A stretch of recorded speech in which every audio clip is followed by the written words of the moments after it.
So George got engaged in my last season, which was 95, 96. He got engaged to Susan, who was on the show 2 years earlier, but not the season right before. When I started season 7, I understood that I was going to be engaged to George, or Susan was going to be engaged to George. So we didn't have to go through all the introductory stuff. It just seemed easier in a way to use somebody who he had already known. And as a lot of people do, they'll go out with somebody, they'll move on to somebody else, and then start missing them. You know who I think about a lot? Remember Susan, the one that used to work for NBC? Yeah. I thought she became a lesbian. No, it didn't take. Oh. I think he started missing her too in that first episode and longing for her. George, what is it? Will you marry me? And we watched him squirm for an entire season. Well, definitely Larry came up with the idea for the engagement. It's going to be the whole arc of the season. George is going to get engaged, and I went, oh, wow, this is great, you know. I love being the centerpiece of an arc, you know, what's... He said, but you're going to get engaged to Susan. There was a little bit of animosity between the characters. The character of Susan just got under George's skin. Hey, MSG's rerunning the Yankee game. You watching this? They are. George, you coming to bed? I taped Matt about you. Yeah, I'll be there in a minute. What was that? Nothing, I gotta go. Oh, Mattingly just singled. You know, it was really very wrong of you to back out on that deal. I didn't make a deal. I just shook your hand. Yeah, well, that's a deal where I come from. We come from the same place. Starting it. When the arc was first presented to me, I was surprised by it because it seemed very un-Seinfeld-like to actually do an arc, to have a storyline that would last from episode to episode. And I was a little worried at first that they may be falling into what all the other shows were doing, more of a formula sort of pattern.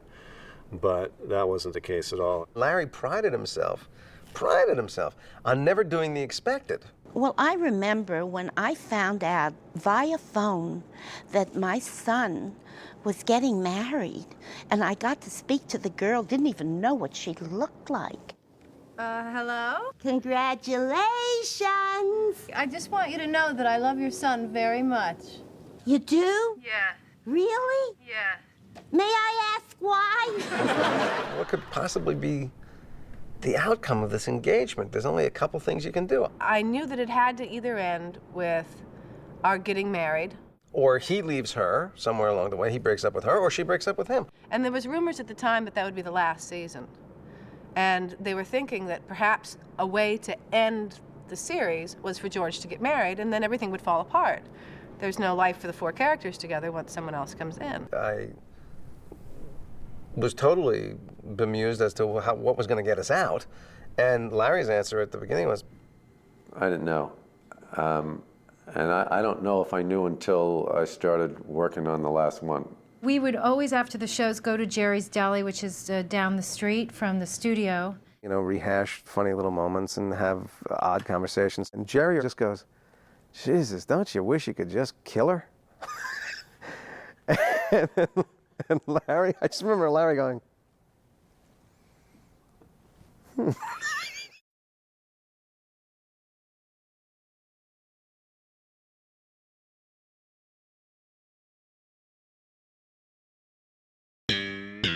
Kramer was filing a lawsuit against the fictional Starbucks in the Maestro, and he needed a lawyer, and this is when the O.J. trial was going on. And Johnny Cochran was such a colorful, larger-than-life personality, so we based a character on him, Jackie Childs. They wanted a guy who could imitate Johnny Cochran, or not necessarily imitate him, but mock him in a way. And it was literally in the breakdown, and my agent told me about it. Well, I've known Johnny Cochran since I was a little kid. We've gone to the same barbershop in LA since I was about 7 or 8 years old. So I've seen him when he was a public defender, and he drove this broke-down Seville, and he would pontificate on things from like the Raiders moving from Oakland to LA and what that all meant. I mean, so I'd seen this guy in the barbershop knowing he was kind of a big macher, you know, and not having any clue that I was kind of doing subliminal research on him. The actors would sign in, they'd have about 15 minutes with the material, and then they have to go into the room and perform. So I do the first couple of lines, and Jerry says, hold on.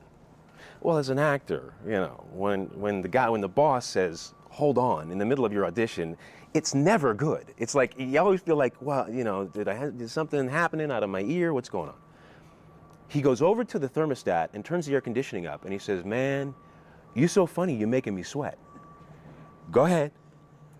And I just thought, oh, well, then, okay. I started doing my thing. It was like I just came up with this song. They were laughing, happy. I left. I felt great. They called me in the car on the way home, said, you got it. Show up on Monday. I worked with Phil Morris before. I did a show for NBC called Marblehead Manor. And we did that show for 1 year. It was based on Noises Off, the Broadway farce. I go to do this first scene, and Jerry wasn't directing. It was Andy Ackerman.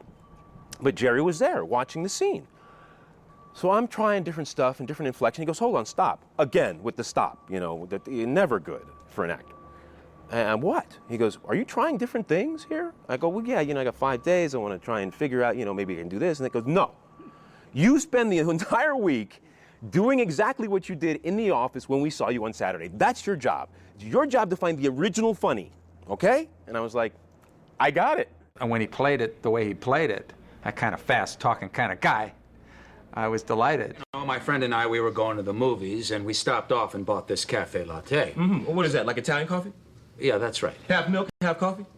Yeah. Mm-hmm. You take a sip? Yes, I did. Now, when you took a sip, did you notice it was hot? Were you able to sip it in your normal fashion? No, I wasn't able to sip it in my normal fashion. Mm-hmm. All right, all right. The speech patterns that we got into were very organic. I didn't know that that would happen. I don't think Michael knew that would happen. But the way that it was written, that was probably the way that Larry and Jerry knew it would come about. Then what happened?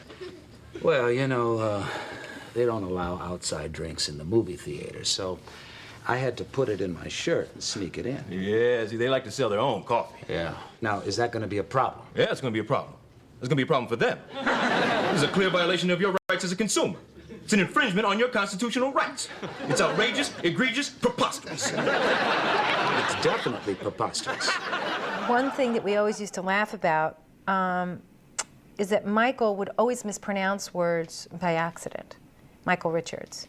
And they often made it into the show, and they do twice in the Maestro episode. He says theater, and he also says cafe latte.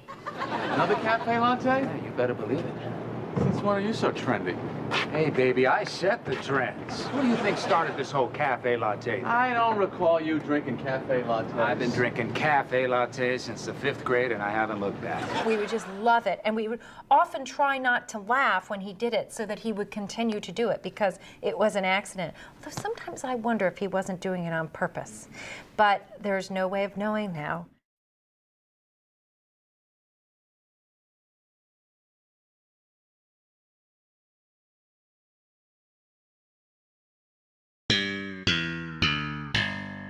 I was pitching a bunch of stories to Larry and Jerry. I don't even remember what they were. I was all over the place. I wasn't very good at it. And at the end, when I felt a little comfortable, I started telling them this story about this guy who sells soup in New York down the street from David Letterman that I used to get, and he was called the Soup Nazi. And, you know, I heard when you get Larry to laugh, you know you've sold a story or you've got a story you're going to do. And the both of them started laughing hysterically, so of course I was encouraged and kept going on with it. And after they stopped laughing, they said, do that as your first story. And I said, wait, I said, what are you talking about? I was just telling you a story. They go, no, that's a show. Do that as your first show. The strange thing for me is I had experienced that soup kitchen without realizing that I was dealing with the soup. I mean, I had eaten there many, many times and just had not had the experience that Spike had had. I lived on 55th Street between Broadway and 8th Avenue, and across the street from me was the Soup Kitchen International run by this guy Al, who would constantly short me on the strawberry. There was like a strawberry that you get, sometimes you get it, sometimes you didn't get it. And the soup was incredibly expensive, but very, very good. And you know, you weren't sure, did you get the bread? Did you not get the bread? Should you complain? Should you not? There were long lines, and you were like, you know, try not to piss the guy off. And now I'm doing the Soup Nazi. It's about that guy. Jerry walked by Spike Ferriston and he said, Tell Larry a little bit about you know, the real guy. And I just looked at Spike and I said, there's a real guy?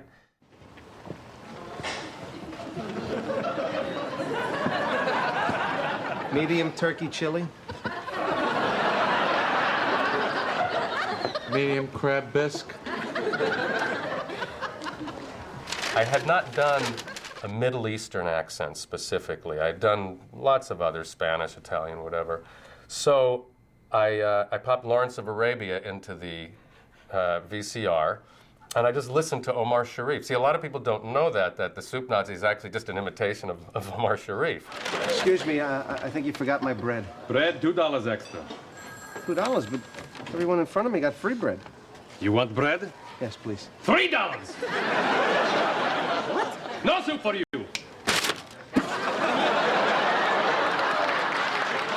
Jerry gave me a great acting tip that I have to credit him for, which is he told me, I had not seen, and still to this day have not seen, Scent of a Woman.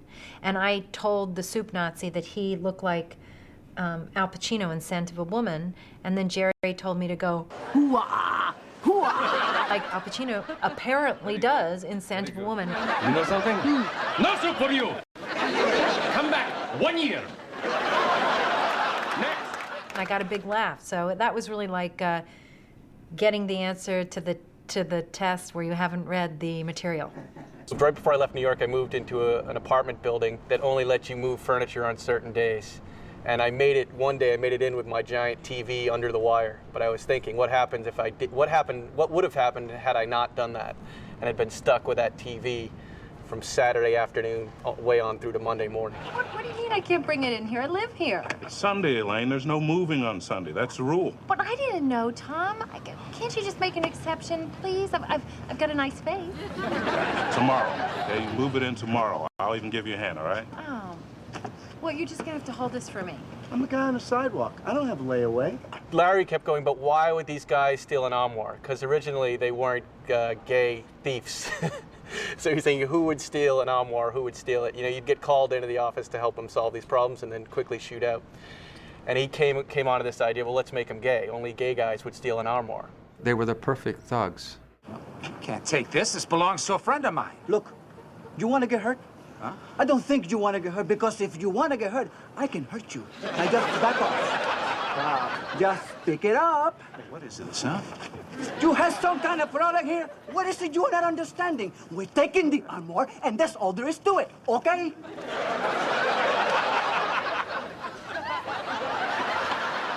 One of the great moments from that show, and I remember it, watching it come about, they were in the living room, and Jason was, George was wanting to tell Jerry about how obnoxious he and Schmoopy were together. And he was about to include Elaine. None of us, other than Jerry, of course, wrote the show. I mean, so we can't, none of us can take credit for that, but maybe we enhanced a little bit of business. Sheila and I kind of on the outs. Oh, yeah? Yeah. And I watched in the rehearsal where Julia just said, hey, Andy, wouldn't it be funny if I kind of got up and snuck out the door while George is like just about to need me? And Andy just went, yeah, try it and see what happens. And that's the way they worked. The two of you were making me and every one of your friends sick. Right, Elaine? I didn't think that was a very strong episode. I remember I felt like we were struggling that week. It wasn't really landing on its feet. I don't know why that episode hit beyond the people that knew that we were doing a parody of an actual place and an actual guy. It took me by surprise. I think it took Larry by surprise too, because I think we both were worried that we may have had a little bit of a turkey on our hands, and it proved to be totally the opposite. It really came together that night, and it turned out to be, one of the greats. Suddenly someone said, hey, come here. It was Carol, who said, the Soup Nazi's on TV. And it was all over the news. No one was more surprised than me. I still don't understand why. My only guess is that a lot of those local news people were going to him like I was in New York and recognized, the guy we cast looked just like him. We were working on the 8th season in New York with Jerry and the writers, and Jerry said, let's go to the Soup Nazi for lunch. And I said, it's really not a good idea. And he said, why? I made him famous. I go, he doesn't see it that way. He sees you as ruining his life, and he goes, come on. So reluctantly, the group of us trooped down to the Soup Nazi, and Jerry got in line, and when Jerry's turn came up, it was like a triple take the Soup Nazi did. He kept looking and looking, because I guess there'd been a lot of Jerry Seinfeld impersonators coming, but here's the real deal. And he had his money there, and he said, you and he just started, unloaded on him. And then kept unloading on him, and then kept unloading on him, and kept going. It was a very uncomfortable moment. People were shocked. And he goes, I demand an apology. And Jerry turned around and gave the most sarcastic apology I've ever seen anyone give. I'm sorry, like that. And he went, no, it's so for you. The fact that he got so upset by the publicity was great.